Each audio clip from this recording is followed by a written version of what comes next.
Kailan pa lumaki yung kwarto ko? Sa ibang bahay ako natulog? Tangina. Parang wild naman dito. Weird ng mga tao. Uy! Huwag ka nga dyan! Sumayaw ka! Gumanto ka! Sumayaw ka! Gian! Hindi ka mamukha ka tanga! Ay, mamukha na! Gumayos ka! Taray, may fandom agad, oh!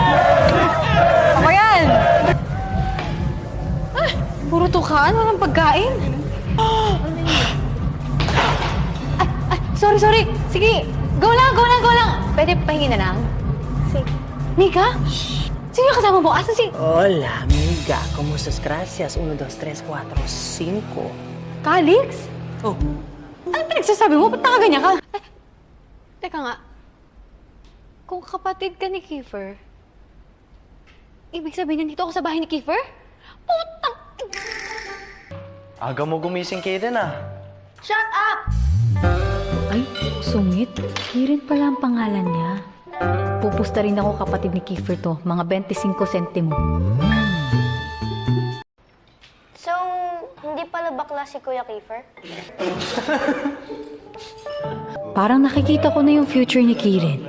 Kiefer na Kiefer kasi yung dating niya. Sana nga lang di siya maging kumag or ulupong kagaya ng kuya. Parang gago ata to. Sinama pa ako dito. No, ako poste. Sir, diba? Sir? Kiefer, masyado ka nang mamatig. Parang gusto ko manampal ng banya.